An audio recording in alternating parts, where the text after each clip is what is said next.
Hello, beautiful people. I'm your host, Grace Simmons, your favorite travel mindset coach, and welcome back to the Random and Wonderful podcast. Each episode, we will explore ways to uplift you on your journey to add joy, confidence, and independence into your life. For our third episode of the Self-Advocacy interview series, we will meet Emma Polette, a health coach, yoga teacher, and personal trainer with a focus on body acceptance and health at every size. This is going to be great. Stay tuned.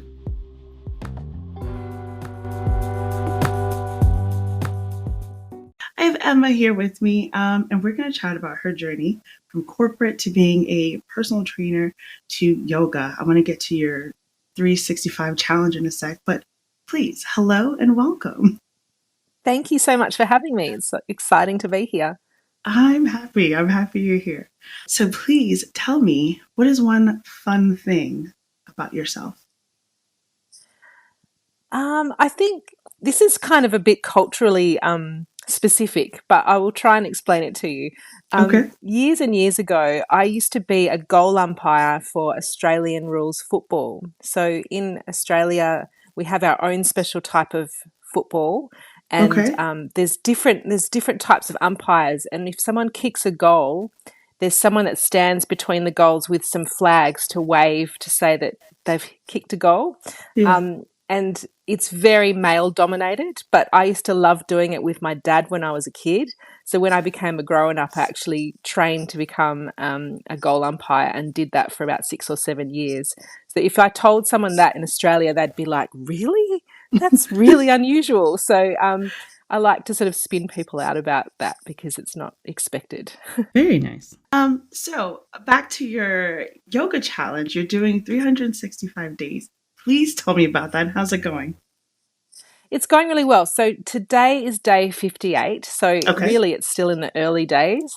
I've been practicing yoga on and off for about 25 years, and I've been a yoga teacher for about 8 years, I think. Okay. And the more I've looked into yoga, the more I've looked into kind of body image and the fitness industry, I've really seen how yoga's been really taken over by this kind of Western fitness, Mhm. skinny white woman, bendy young person's game. And Yeah. and what I realized in all of that is that the yoga study that I have done up until very recently has really been focused just on the asana or the physical practice. And that's what most people think yoga is. It's kind of like go and stand on a mountaintop and Mm. bend over backwards or something, and that's yoga. But Yeah. really, yoga is so much more than that. You know, it's like a set of practices to turn up in the world as a kind and loving person, and that's what I'm really enjoying. So yes, I do practice the physical practice most days, but I don't do it every day because one of the really important aspects of yoga is this idea of ahimsa, which is it's a Sanskrit word that translates to non-harming. And if Okay. I'm going to push through and do yoga, even if I'm really exhausted or, you know, I've got a million other things on my plate, that's harming myself. That's adding Right. extra stress into my life. So I'm really like delving into not just the physical practice, but all the other aspects of it as well. And that's what I'm loving because I was really thrilled actually yesterday in some study I was doing to find out that there was a study done at the University of Southern Mississippi that says that if you do study philosophy alongside with the physical and meditation practices of yoga, you actually reduce your cortisol a lot more than just doing the physical practices and the meditation on their own. So it's actually going Right. to help to make you less stressed if you do some philosophy study as well. So that felt true to me because that's what I'm finding after this for, Right. you know, after doing this for almost 2 months. So yeah, that's what I'm loving about it. I like that. You're right. I think the perception of yoga is definitely like the physical part of it, and I'm doing my best if I can be the most bendy. And so I Yes. appreciate being able to hear that aspect of no, there's a little bit more to it. There's that study of it, and all of that is yoga. So that's great to learn. Yeah, and I mean, I Thank think you one for of that. the nicest things I've ever heard from a student, which was kind of maybe not nice, I'm not sure, but she said, I said to a friend, I love Emma's yoga classes because she's not flexible either. And I'm not particularly flexible. I have a scoliosis in my spine, so my body doesn't work the way the pictures you see on Instagram look. But that Sure. doesn't mean I can't get something out of yoga. Just because my belly gets in the way if I'm doing a forward fold doesn't mean I'm not doing a Mm. forward fold. Do you know what I mean? So, yeah, that's what I'm really enjoying, that I'm, yeah, accepting myself even more every day because of the philosophy of yoga as well. Yeah.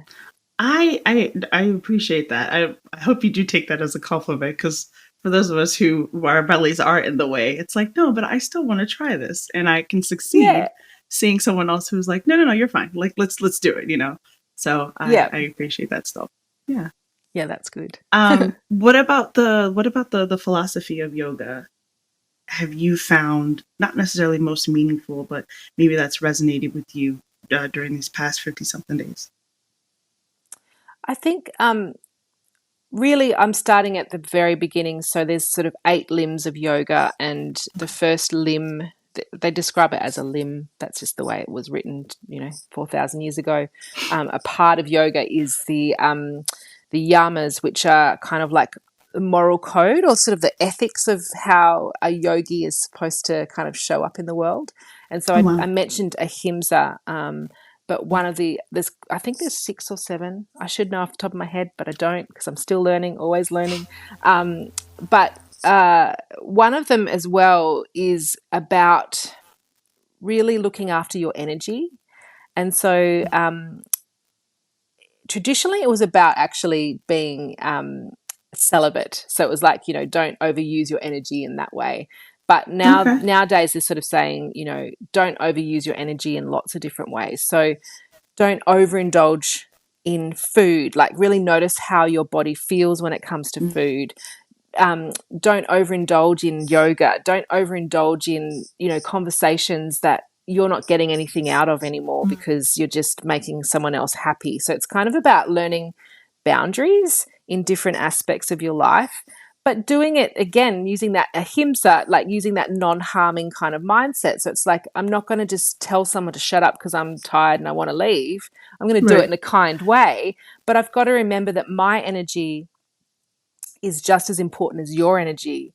And so then by learning that for myself, I learn that for other people. So I've noticed in the last couple of days, when I see I live in a cottage in someone's backyard, and when I see my landlady, she's a bit older, she's in her 70s, and she's quite tired a lot of the time. And I find myself chat, chat, chat, chat, chat, and I can Mm. see her getting a little bit tired. And so, like, by managing my own energy and learning about myself, I can't assume for other people, but I can be aware of the fact that I could be using up other people's energy in a really non-helpful way as well. Right. So that's been one of my other favorite things to learn so far, is about, yeah, just respecting boundaries in lots of different ways. Yeah. I like that you're learning about your own boundaries as well as being aware of others and how you interact with people. So Yeah. yeah. Yeah. So taking a step back, you were in the corporate world. Mm-hmm. What made you switch over to being a yoga instructor and fit and personal? Yeah, I think it was survival in a way. Here in Australia in particular, the corporate world's I don't know if it's the same everywhere, I'm assuming it is a real boys club, and um, sort of there's expectations that you kind of show up without too much emotion, and to, be quite Yes. strong and work long hours, and like, as I'm just talking to you, like, that's the exact opposite of what I'm learning now in yoga. And I think that, Right. like, in my heart, I've always been a yogi, but I didn't kind of make that connection. Mm. But personally, I was, and still do, struggle with endometriosis. And I have quite like stage 4 endometriosis. I've had, which is, if you're not sure what it is, it's where cells that are similar to the lining of your uterus grow in other parts of your pelvis, and they cause a lot of pain and fatigue and different things. So I've had that for a long time, and I was showing up to work in extreme pain Yeah. lots and lots of days out of a month. And because it was such a feminine thing and I worked in such a masculine environment, it felt really hard to talk about. Sure. And I Yeah. was just burnt out. I was just absolutely burnt out. And I think I just got more and more aware of the fact that I was my I wasn't in alignment with the corporate sort of mindset.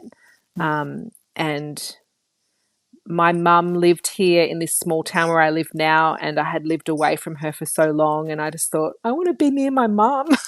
Yeah. And I've always loved, fitness and yoga and stuff. So I just decided what could I do differently. That's what I like doing. I'm just going to give it a go. So that's what happened, really. That's what I'm glad that you've gotten out of that space first off, because I hear you. There are certain things that you can't exactly explain to your male colleagues without having to host an entire health class. So Yeah. yes, sure. Yeah, that that is part is common, unfortunately. Yeah. Um, Yeah. Unfortunately. so what advice do you have for someone who, they want to do right by their body, want to exercise, want to do yoga, and you're split between like wanting to be in a space such as a gym and having to look at other people look at you like you don't fit in exactly. Mm-hmm. How do you encourage someone to move past that judgment or deal with that being in a space that doesn't really feel like it's for them or someone of my size? Yeah. So I think, unfortunately, it shouldn't be this way, but I think that as that larger bodied person, I'm the same.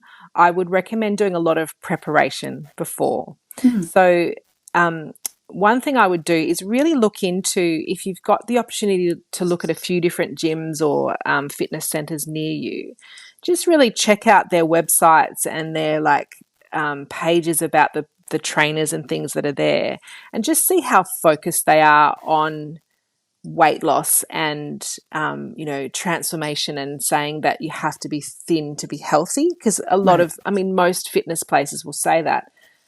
That's not true. There's a huge body of information and scientific evidence to say you don't have to be thin to be healthy. What you do need to do to be healthy is do healthy activities. So yes, move your body, eat well, manage your stress, get good sleep. Those things are really important. But 1,000 people could do all the exact same things, and we're not all going to have the same bodies. So some of us are going to have larger bodies. That's just the way it's going to be. Right. And that can be hard to hear, but that's the truth of the matter. So I would be looking at websites that are not so focused on thin equals healthy. There are fitness places and there are personal trainers and yoga teachers out there that don't subscribe to that and do know that you can be healthy at any size. So that's one thing I'd be doing, is looking for those kind of places that seem to be welcoming in their websites and their about me pages and that kind of stuff. I would also prep by just following people online on social media who look like you, who are doing fitness.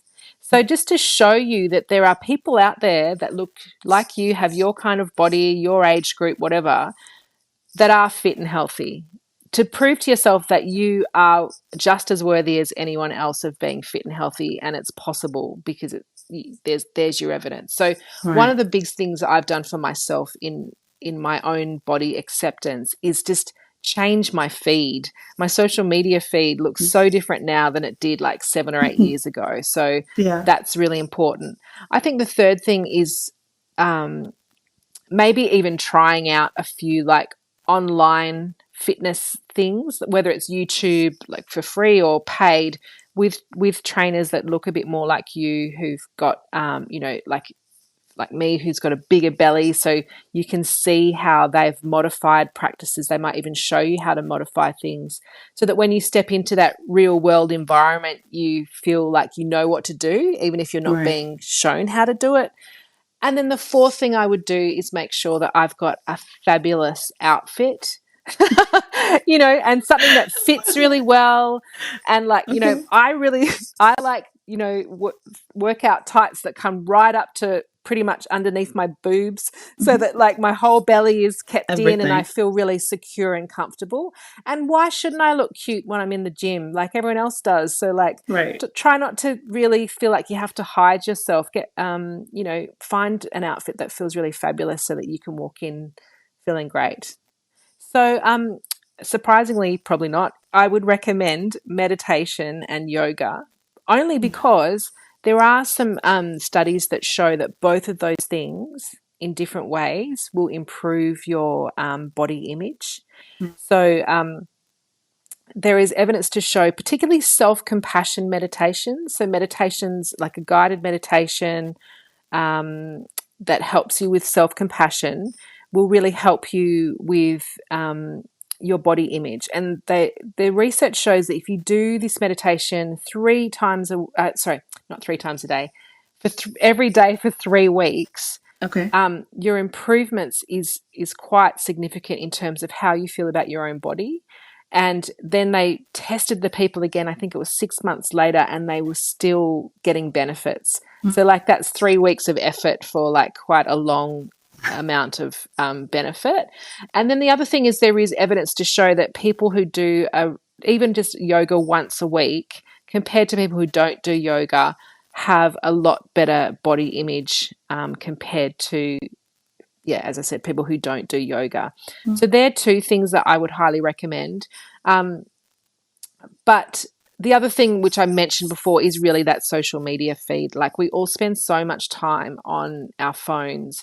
And if we are just being constantly bombarded by images that make us feel bad about ourselves, then even if we don't realize it, even if you don't realize it, I mean, I just said, but I cannot tell you how different I feel about my body now compared to when I was following people that I wanted to look like. Now Sure. I'm Yeah. following people who I do look like. Mm-hmm. And it doesn't mean that I've given up on my body and I don't care. It doesn't mean that. It just means I'm accepting of where I am. I've got a menopausal body. My body has changed a lot in the last 4 or 5 years, but um, it means that I'm not shameful of my body. And when you're in shame with your body, you're less likely to want to take care of it. So I think social media feeds make a huge difference to how we feel about ourselves. Fantastic. Speaking of, we were talking about Mm. age and body. So at the milestone of 50 years old, what do you hope to share for other ladies who were your age, and what do you expect for the next 50 years for you? Oh, wow. I haven't thought about the next 50, but I'll think about it while I speak. um, so I just feel like it's really interesting. Besides my fitness world, I also work in a library. And we do a lot of courses for people who are older about how to use technology. Mm-hmm. And I find that a lot of women in their 50s in particular come in going, oh, I don't know anything about tech. I can't do it. And they've just decided that they can't do it. Right. And so I just want to say to everyone who's in their 40s, in their 50s, in their 60s, whatever, you can do anything. Like, seriously, it might not look the way it did before, but you can still do it. You can do your version of it. And I hope that I keep holding on to that in my own heart, because I, it frustrates me when I see people just cancel themselves out of a situation because of their age. I just can't do it. And it's the same for fitness, like I've just finished a little short course called Accessible Yoga, and it was about learning how to do yoga sitting in a chair or even lying in bed if you're in hospital or Neat. whatever, that, ways of making it accessible for everyone.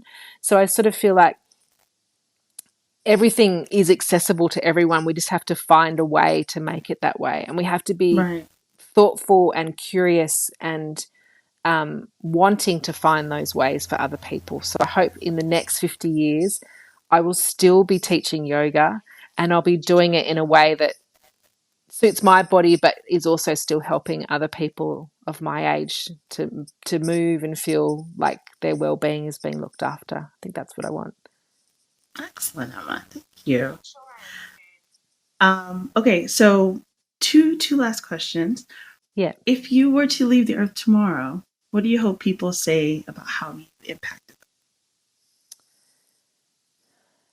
I hope that people say that they learn to be kinder to themselves from interactions with me. So whether that was, specifically talking about body image and some of the discussions I have with people around that, or just through practicing yoga. So just doing the yoga themselves, they felt better in their bodies. That would be really great.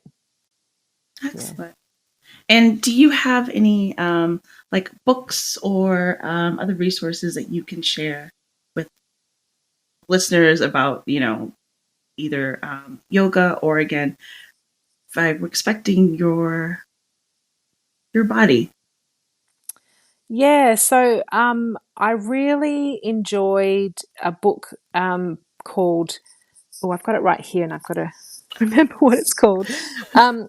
Yoga for Everyone by Diane Bondi is an excellent beginner's kind of yoga book.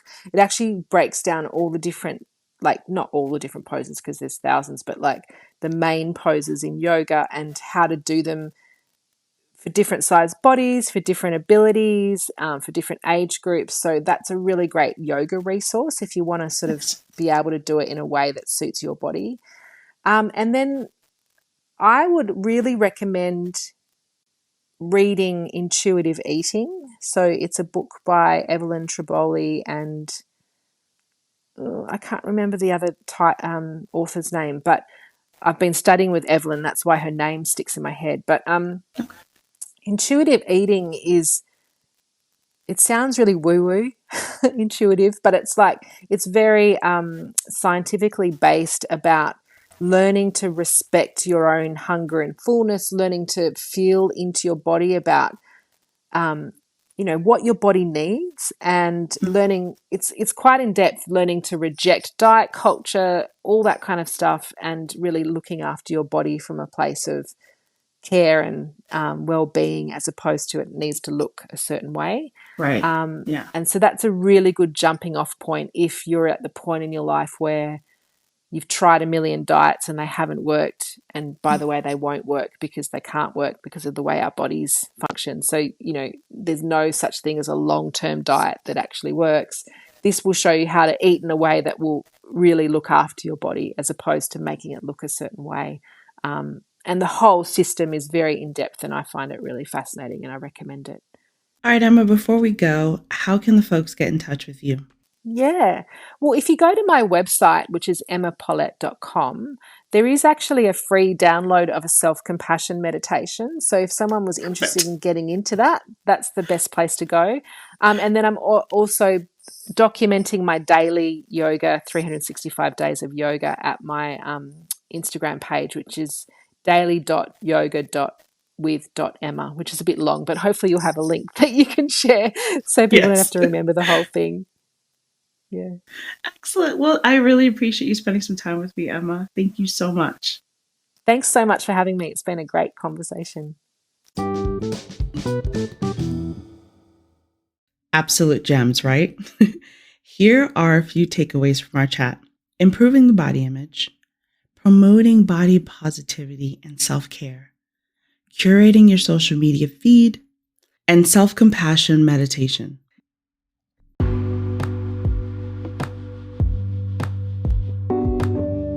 I hope this podcast inspires you to recognize that you are never stuck where you are and to know that you don't have to go through this process alone. Once you feel that nudge internally, you know that something doesn't align, it can be overwhelming because you don't know where to start.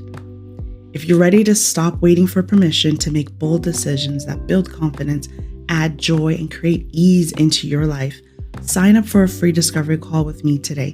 Let's get started. I hope you enjoyed today's episode. I'm Grace Simmons, and this is the Random and Wonderful podcast. Remember to subscribe so that you are ready for the next episode. Rate the show so that others can find it, and share your favorite episode with a friend. Have a wonderful week. Take care, beautiful people, and I'll talk to you soon.